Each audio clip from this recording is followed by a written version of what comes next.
I'll bring us back to order, and poof, I appear. Not that anyone was paying attention. Before we begin, we recognize that the Mount Diablo Unified School District sits on the territory of the Confederated Villages of Lishan, the ancestral and unceded land of the Bay Miwok and Northern Yokut, the successors of the sovereign Verona Band of Contra Costa County. As members of the MDUSD community, it is vitally important that we not only recognize the history of the land on which we learn, but also we recognize that the land we inhabit and learn on is the ancestral land of these people who are alive and flourishing members of MDUSD and broader Bay Area communities today. You can rise for the Pledge of Allegiance. Pledge allegiance to the flag of the United States of America and stands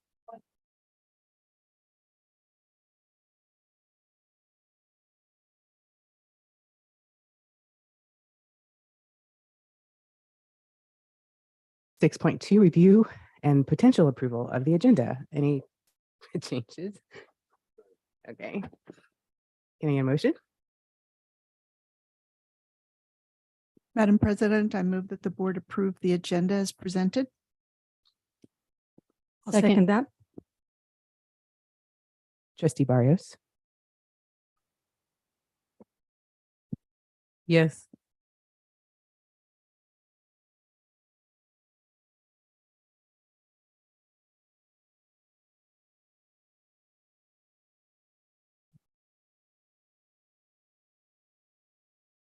And that passes. We got our agenda. 7.0, report out action taken in closed session. 7.1 was negotiations. The board may discuss negotiations to provide direction to its representatives regarding represented employees pursuant to Government Code Section 54957.6 and may receive information. 7.2, discipline, dismissal, release, or reassignment of public employee, Government Code Section 54957B1. We received information. And 7.3, public employee performance evaluation superintendent pursuant to Government Code 54957. We gave and received information. 8.0, public comment.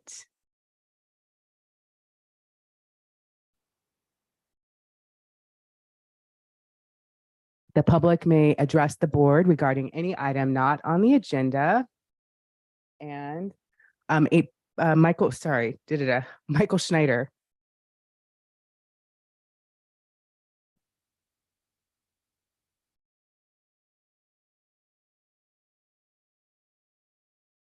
Good evening. I'm here tonight to apologize for misquoting a Pioneer News article during my public comments on August 16, 2023. In my comments, I said new uniforms for the Concord High School Wolves were ordered and would be available for their August 25th football season opener. When I returned home later that evening, I realized my mistake, as the article stated the Wolves will be in name only in time for their August 25th football opener.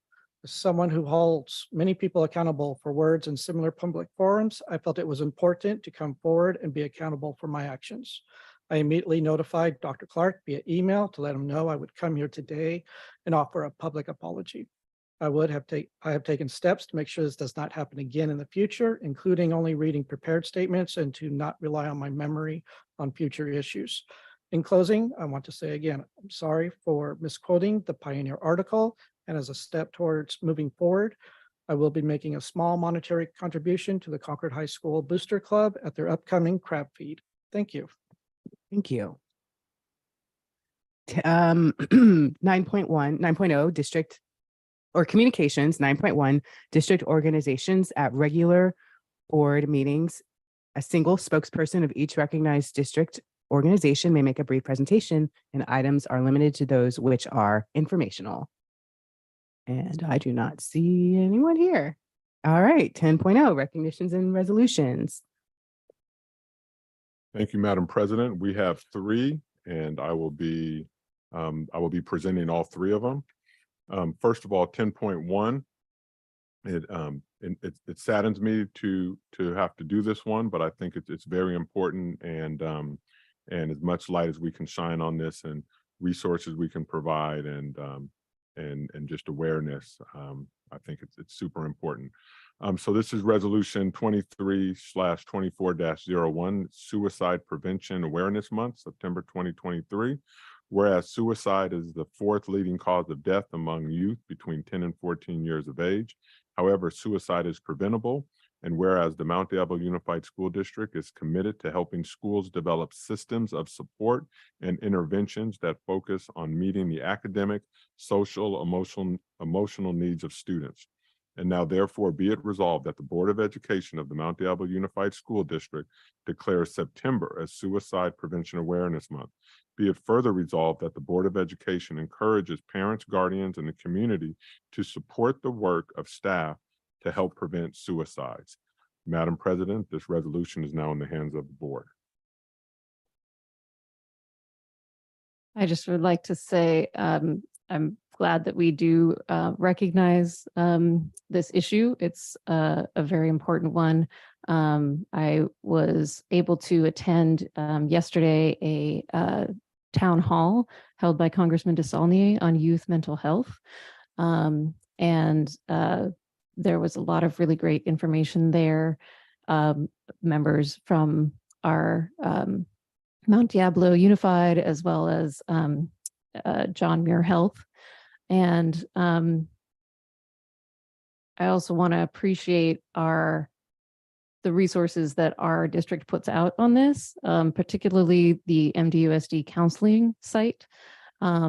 That I just want to remind people that on there are a lot of resources, all the emergency numbers that you want to have in your phone and you want your teens and kids to have in their phone at all times. But on there is also a really high quality training that any students can take and parents can take as well, and our educators, of course. But it really walks you through what you can do to help prevent someone in your life from committing suicide. And it walks you through what happens if you get that text in the middle of the night. You know, what's the right thing to say? What's the best way to respond? What's the best way to connect that person to the resources that they need? So just want to recommend that to everyone. And one of the other resources that was at the town hall is the Village Community Resource Center. That is vcrcbrentwoodca.org. Just want to appreciate them for the classes that they're providing in Spanish in particular for parents. Classes meet once a week for 8 to 9 weeks for adults that speak Spanish. And they go through all kinds of things about mental health for parents and families. So with that, I would like to make the motion, move to approve Resolution 2324, declaring September 2023 Suicide Prevention Month in Mount Diablo Unified School District. I would like to second the motion, but I have an additional resource that I'd like to share if I may. I'd just like to mention the Contra Costa Crisis Center, which is a really wonderful place. They offer support both to people who are struggling with mental health. And I know that they have some really wonderful support groups for people who have experienced suicide in their family or friends. So they're very close by, they're local, they're very close to Kaiser Park Shadelands. And I do know that it's a group that does tremendous work for our community. So I just wanted to make sure to mention them. Trustee Barrios. Yeah, yes.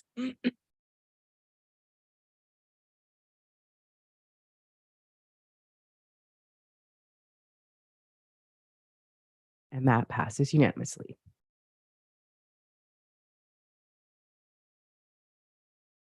The next item I have is resolution 23/24-02, Deaf Awareness Month, International Week of Deaf People, and International Day of Sign Languages. Whereas the deaf population includes a wide range of individuals, from those who were born profoundly deaf and use American Sign Language as a primary means of communication to those with a degree of hearing loss who use hearing aids or other forms of amplification and communication models. Whereas the state of California benefits from the many contributions of deaf, deafblind, and hard of hearing residents throughout the state.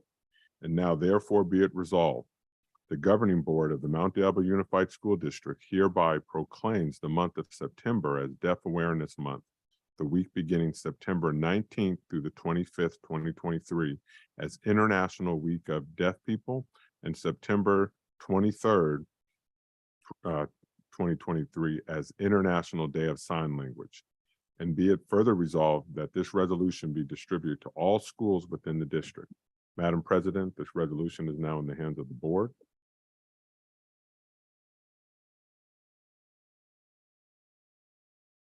Can I get a motion or any comments? Madam President, I move the board approve the resolution. What is it? 23/24-2 in recognition of Deaf Awareness Month and International Week of Deaf People, September 19th through 25th, 2023, and the International Day of Sign Languages, September 23rd, 2023.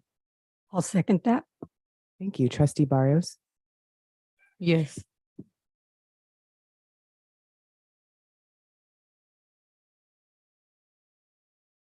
And that passes unanimously. One. Right, next item Mhm. is Resolution 23/24-7, which is Attendance Awareness Month, September 2023.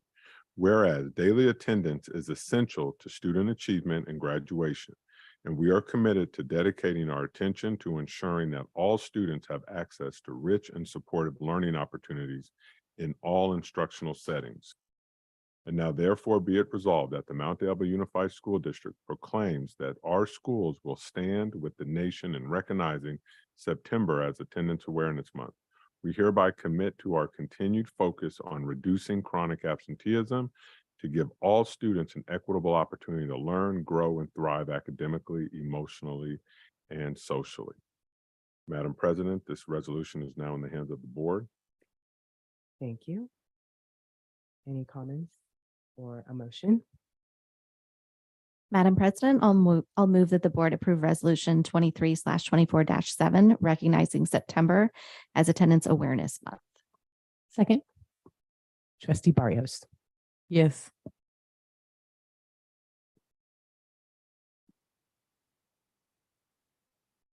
And that passes unanimously. 11.0. Reports. 11.1, report to the board on the results of the August 2023 public auctions. Yeah, so this is this is just an information item, and we are going to have, are we having a presentation on this?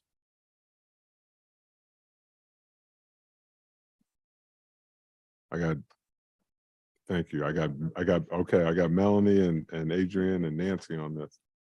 All right. It's basically a listing of the results of our bids for our vehicles. There is an update because the question I had is what do we do with unpaid or non-paid? So as of today, there are 2 unpaid and then there are 4 not picked up, but with the unpaids, if they don't pay, then we'll go back to auction and those potential buyers will be barred from auctioning on the vehicle if they don't pay. So that's the information. Thank you. Any other questions? And that was just information. So 12. Oh my gosh. Okay, board member reports. Anyone? Go, Trustee Barrios and then Trustee Mayo. I just like to talk about a program that maybe some of you guys would like your kids to attend. It's called Camp Venture at Concord Rotary. And it's basically where you drop off your kid out of college. And if that kid is interested in things like business or engineering, you guys should tell your kids about it because it's a really good program, which is very selective. So it might look good in your kid's application to college, which I'm sure you guys would like. So please look into Camp Venture at Rotary because it's a very good opportunity. Thank you. Trustee Mayo? Thank you. I would just like to thank Director Melanie Coslow for the tour at Valley View Middle School on Monday. It was offered to the Measure J Bond Oversight Committee. And the chair of the committee, Gina Haynes, and I attended.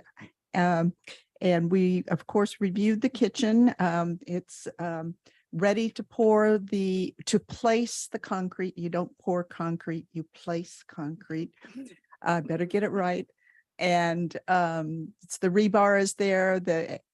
Of course, there's extra insulation where the walk-in and the freezer will go, all sorts of things like that. Sounds like I know something, right? And the flooring in the multi-use room was removed, so there will be new flooring in there. And the ductwork for the air conditioning is installed in the multi-use room. So things are moving along. I was impressed with the safety measures at the site. The access to the multi-use room and the kitchen was cordoned off so that the students didn't have access. So it was a very safe working environment for our students. And we then went to one of the science rooms, the double portables with the workstation in between, to test the lighting, to observe the lighting and how it functions. And then also we had a private experience with the interactive panels.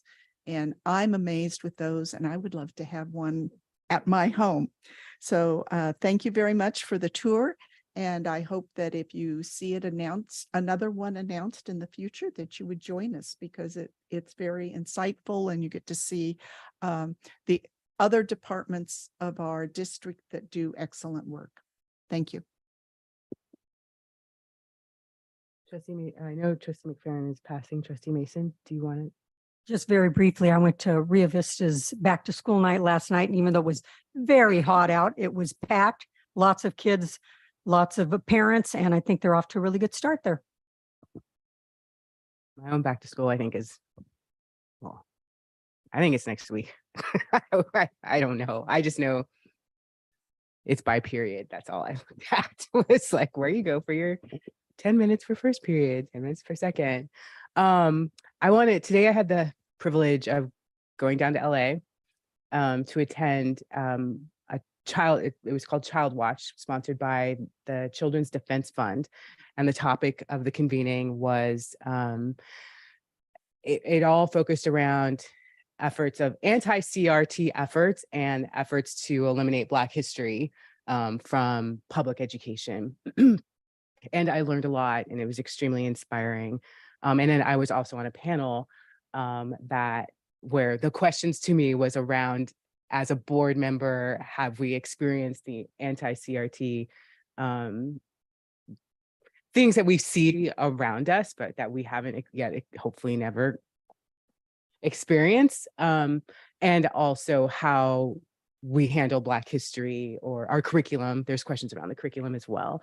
And so it was just a really good experience to be able to boast about our board and our superintendent and our district, and how much and how intentionally we embrace the truth, and making sure that we're really shifting in this recent history to doing everything possible to make sure students see themselves in what they're learning.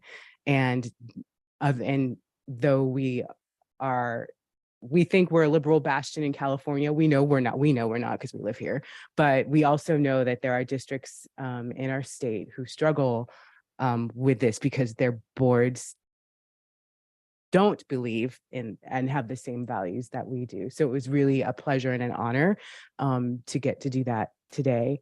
I also want to just reflect on the past week and our inboxes.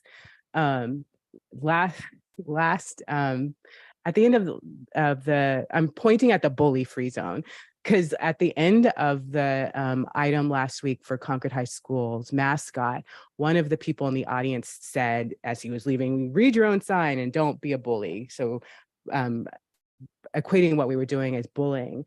And like, what Trustee McFerrin, we're not doing this, but Trustee McFerrin said we should do like reading mean tweets to read what the things we got in our inbox, because that was actual real bullying, especially ones that I got in mine that I think only I got as well. And the good thing though is the most like offensive messages did not come from people in our community. And it's clear because of the way they talked about us that they do not even live in California. Like, it's very clear.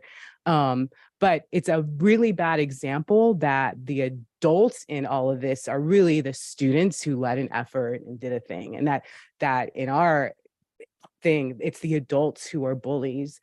And I would hope that in our own community, we remember that behind, you know, the recipient of your email, no matter whether we may disagree, but like, I'm a human and every one of us on this board are humans, and it's very easy to hide behind a computer.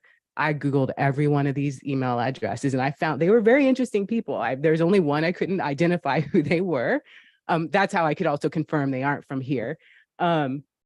But it's very easy from behind a keyboard or on your phone or through social media or whatever to bully people because you don't have to do it to your face. And that's just not a value that we uphold. This is, even in this boardroom, it's a bully free zone. The whole district is a bully free zone. So but I do want to be clear that the worst vitriol was not from our own community. Like getting emails of, I totally disagree with you, you did the wrong thing for whatever reason, blah, blah, blah. That's cool. That's fine. And that is us. Like, we have respectable discourse. I don't like the word respectable. Grown-up discourse, let's say. And to the point of the anti-CRT, it's like, it's that type of people that were emailing us just really awful things. And I'm glad that those aren't the type of people that are the dominant in our community. And I'm thankful for that. Dr. Clark.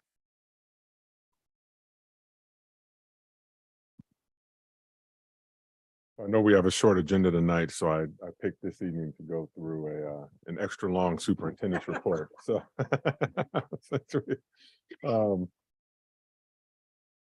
so this is my update, and you know, as you all know, you know, the goals that we really strive to achieve here are embedded in our LCAP, where we serve all of our students, and it's pretty clear.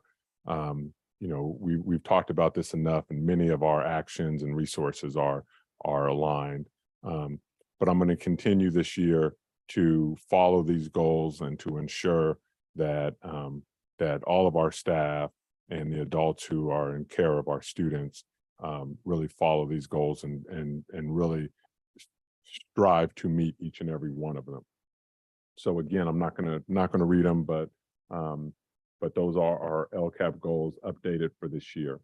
And again, our triangle here, which really highlights the learning acceleration, the importance of social emotional learning, all to create that educational equity, giving all of our students what they need to be successful.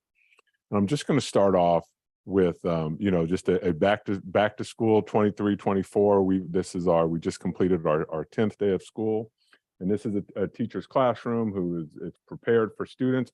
My one concern about this picture, but I'm looking at the clock and it says 20 to 7. So I don't know if that's 20 to 7 in the morning or 20 to 7 at night. Knowing our hardworking employees, it could be either one. But anyway, obviously, students in that 3rd grade class have an amazing teacher, and they're getting ready for an amazing year.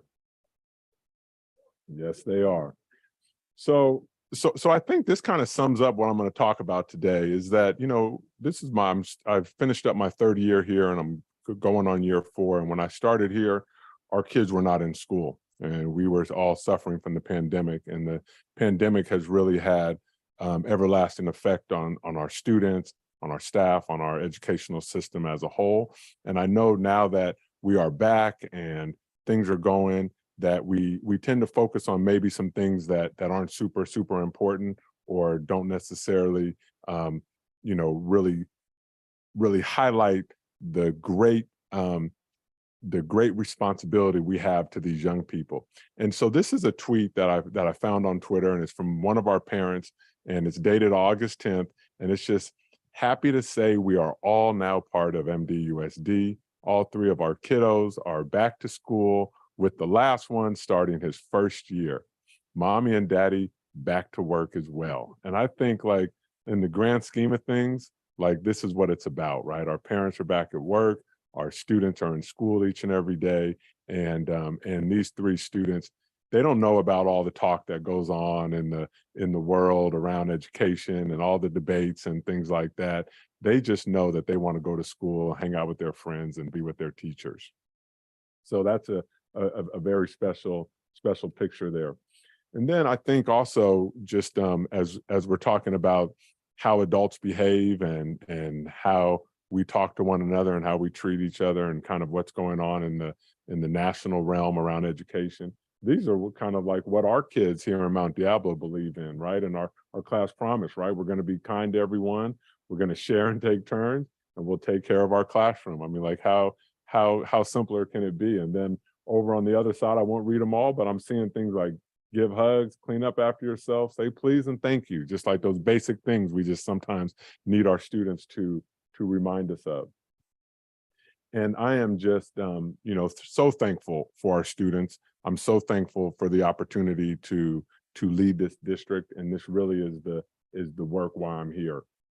We have our students there on the left eating and obviously excited. We got our multi-purpose rooms back filled up, where we can't take this for granted. Like, this is a special gift. The laughing and talking and chattering and relationship building that's taking place in this picture is something that we really all need to celebrate. Of course, I mean, I always say this is my favorite picture. I got so many favorite pictures when it comes to our young people, and just whoops. I'm not sure how they coordinated these outfits, but they're the exact same. That's And Swin Day. just I believe that's thankful- what tomorrow is at College Park. thankful for our students. We're thankful for our teachers, right? We have, I've recognized our classified staff, our administrators, our teachers, office managers, but these are just some pictures of some teachers that are obviously super excited for the first day of school and for the start of school and welcoming back our kids. I love the picture in the middle, 5th grade vibes. I mean, that's the spirit that I really want us to, remember and to build on. Thankful for our parents. Who would have thought 2-3 years ago that we'd be having ice cream socials again, right? I remember, is this person vaccinated? Can we have, over 100 people on our campuses for a PTA fundraising event or a PFC fundraising event? Folks were really worried that they weren't going to be able to do these community events, and just to see these families and these kids coming together and having ice cream. I mean, just something to be thankful for, and just cannot thank them enough. These are 2 pictures. The picture on the right is a TK class. The night, it's a kind of a back to school night for TK, and you have the students sitting on the ground, and you have the parents, the TK parents in the background, and the teachers reading a book, and just great. And then over on the left, you have a back to school night. Again, our Promethean boards are being used. Parents are getting information on how to support their students throughout the year and have a successful school year. Salad bars, right? This was something that we never thought that we would see come back, right? And our food service department does a tremendous job at making sure that our students have healthy alternatives. But what better way to provide healthy alternatives for our students to, at a young age, be exposed and have access to a salad bar? And that's something that we provide here in this district. And the sign in the back says, get growing farm, get growing farm school, get growing. There's some words in there with farm to school. So just very, very special. And then, our focus this year, we're really focusing on, on literacy and ensuring that all of our students have that strong foundation when it comes to literacy. And again, it doesn't have to be, what traditional reading looks like, but I mean, this is learning right here. And this is, our students reading and just being comfortable. And I want to acknowledge the teachers who allow their spaces to be used in this way to really support reading and support the efforts and really establish that love of reading amongst our youngest students. And again, more pictures of our classrooms. Obviously, the one on the left of the middle school class, but again, Promethean boards being used. I know I shared with board members as I'm going around to schools, those boards are really being used and utilized throughout. And again, I'm just so excited to welcome all of our students back and all of our families back, and to get this year, going. We have a goal in this district to make sure everyone feels welcome. And there's a lot of chatter around our country, communities about race. And there's a lot of talk about what it is and what it isn't. And this is an elementary lesson on race. So let's talk about race. And in here, I don't see any groups feeling guilty. I don't see any wokeness. I don't see any, all those types of things I see. And I'll read it for folks who maybe can't read that, but they're talking about race with kids. And it says, what is race? Physical characteristics that define a person as being part of a specific group. Example, skin color, hair texture, eye color, facial features, physical build. It's all things that contribute to race. Ethnicity, cultural characteristics that define a person as being part of a specific group. Example, language, accent, religion, styles of dress, hairstyles, social norms, food. Those are things that define our ethnicity. Nationality, the legal sense of belonging to a specific political nation state. Example, citizens, birthright, naturalized. So again, I think sometimes, if we let others kind of control our narrative about what's taking place in our schools, then there's a misconception of things that are happening. But I think this is a perfect example of those goals that we really have around welcoming everyone at our schools and making sure that everyone feels heard and comfortable and is able to be their true, authentic self. One of the things whenever we start school, vacancies are something that is always top of mind. And at the bottom here, I just pulled two headlines from this week just about teacher shortages. West Contra Costa taps retirees and others to fill teacher vacancies in second week of school. And then the other article, major Bay Area school districts scramble to fill teaching jobs as classrooms reopen. So I just wanted to give some factual information about our vacancies, and these are general education vacancies. We have 3 vacancies in elementary general ed. We had, just to kind of remind everyone, we have 33 elementary schools, and we're needing 3 teachers in those schools. Middle school, we have 14.83 full-time employees that are needed. So we do have some holes in middle school. Much of this will be covered. You have teachers who have a 1 FTE. That's a full-time set of classes, and they can opt to take an extra class, which can then start whittling down these FTE numbers. So many of those types of adjustments will be made over the next 8 to 10 days. But this is an example of where we are in our middle schools. And then high schools, we have 5 comprehensive sites. We have 3 alternative sites. And out of those, we have 7.83 FTE vacancies. So overall, we'd like to be 100% filled, but we are in a national teaching shortage. And so just, hats off to the efforts that have been made to fill these vacancies. And you might ask, what efforts have been made? Well, glad you asked. So first of all, Ways that we're working to deal with our vacancies is Mount Diablo is quickly establishing a reputation as a student first message. That means here we value our students and we put students first always in everything that we do. That word is starting to get out.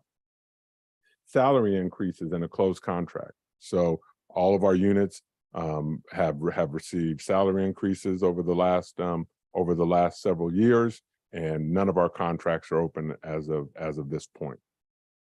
We have attended multiple dozens of recruitment fairs, job fairs, scouring all of the job boards and things like that, looking for staff members, specifically teachers.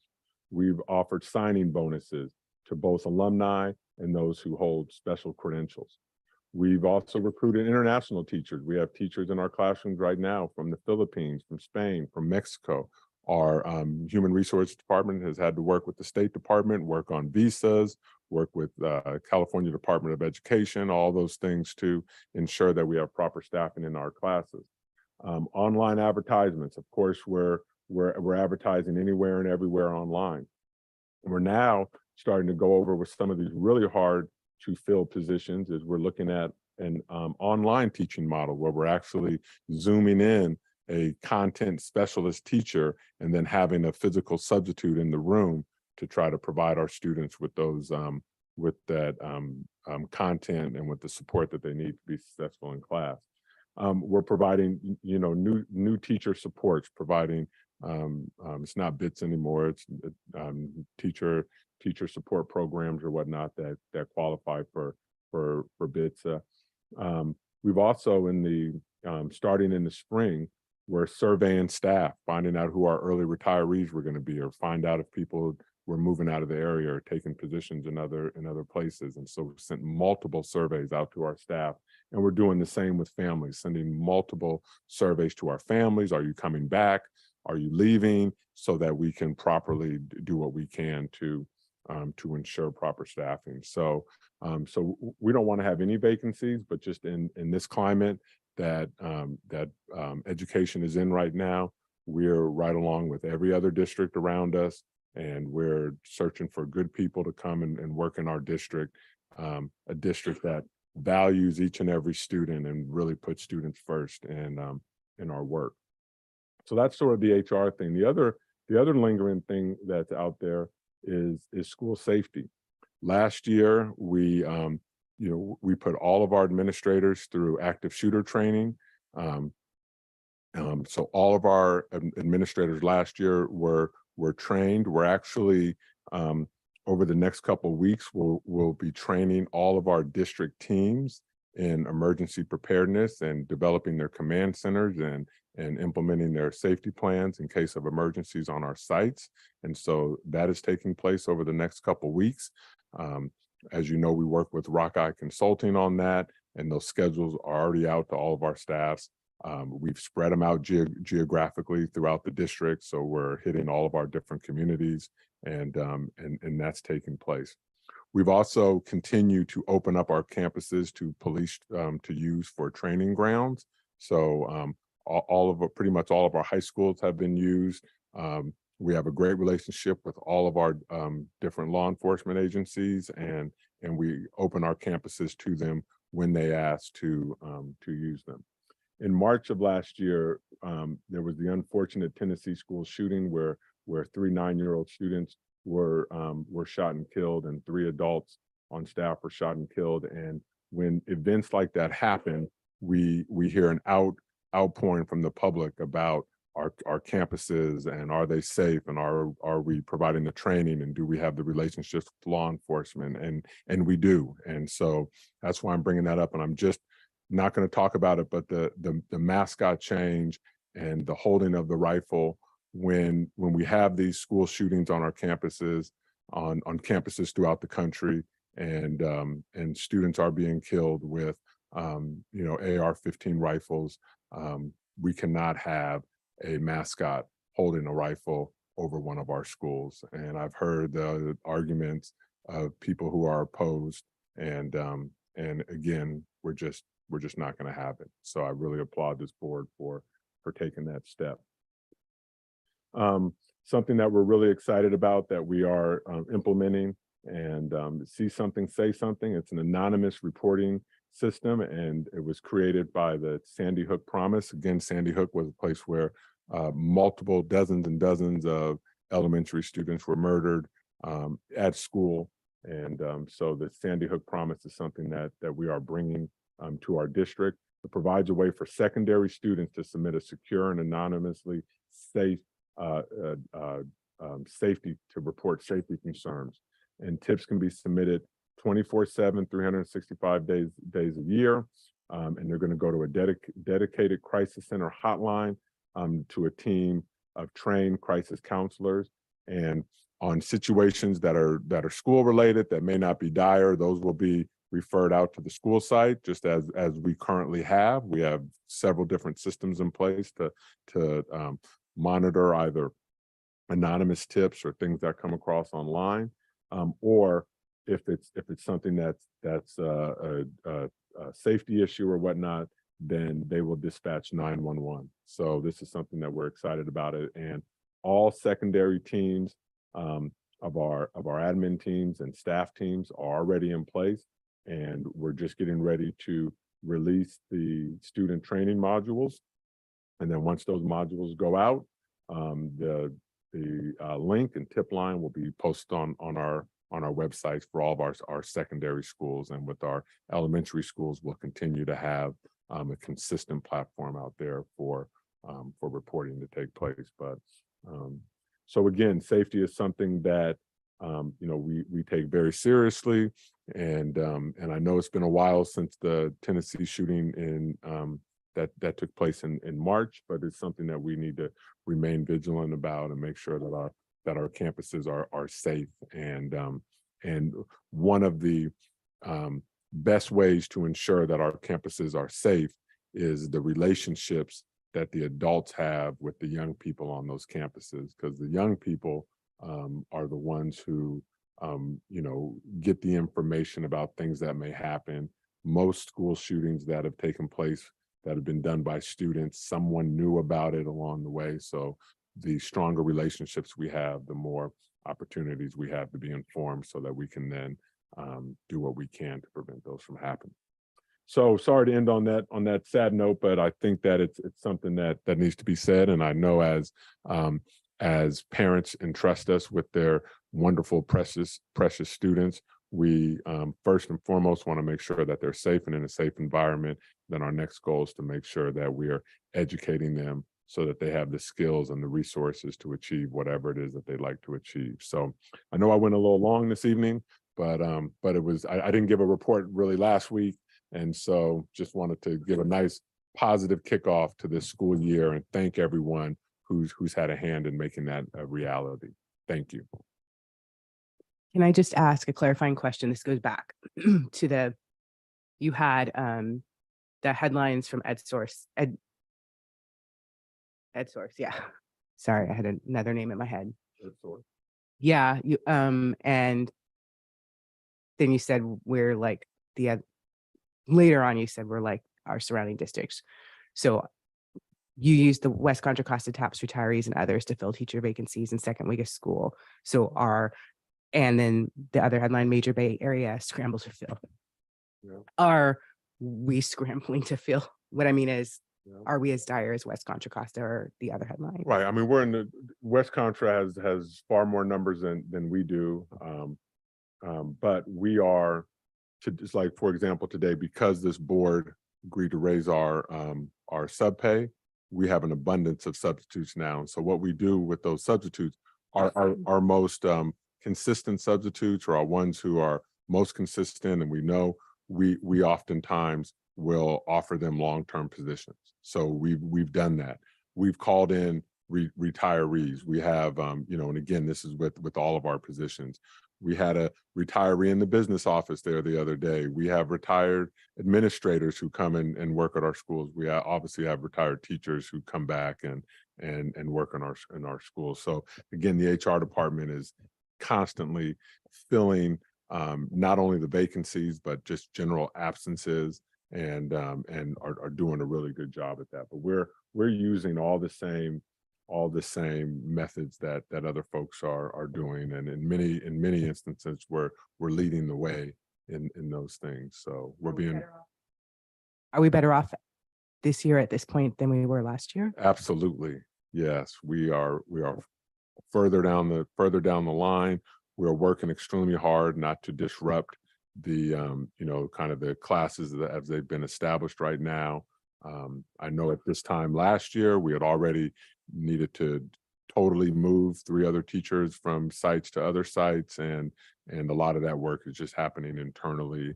And again, we have 18 days since the first day of school, and today we finished up our 10th day, so we have 8 more days to kind of finish those out.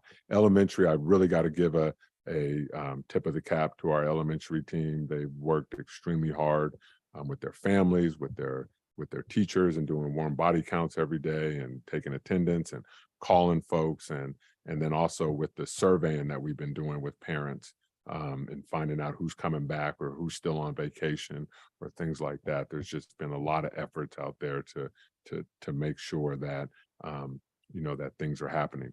One of the contracts that we're looking to approve this evening is master scheduling software that will assist us in becoming more efficient with our full-time employees at the high school level, but also making sure that the courses that our students absolutely need and that the courses that they want to take are plentiful for our kids to take. So lots of work being done in this area, and we're in a much better place this year than we were last year. And we're just going to continue to improve and get better.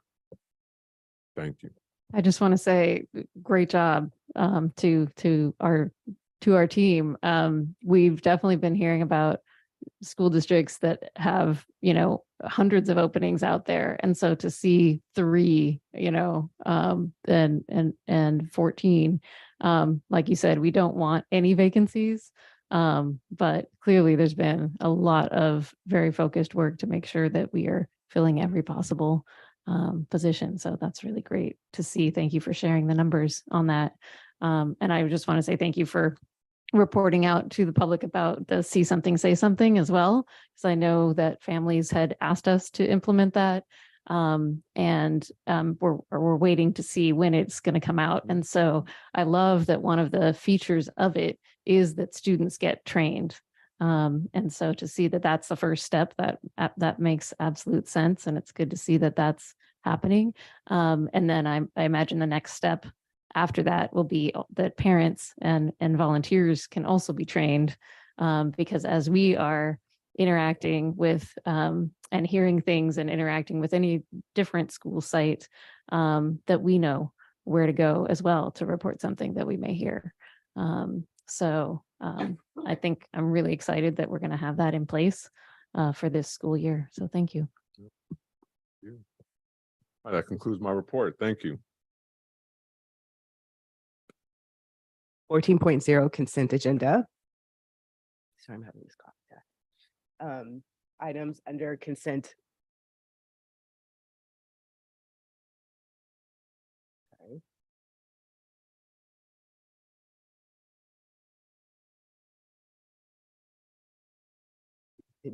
We'll make a Items motion, we listed- approve the consent agenda if no one has anything Thank you. they want to pull. So the point is we get to approve it all or not. My Yeah. computer won't sync. I'll second that motion. Trustee now, oh my gosh. Really bad. I'm sorry. Trustee Barrios. Yes. I'm so sorry. You were up too early. You went to LA today. I was.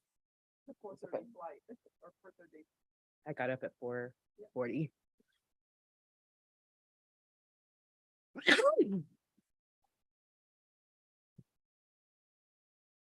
That passes unanimously, and there is nothing else to do. This meeting is adjourned unless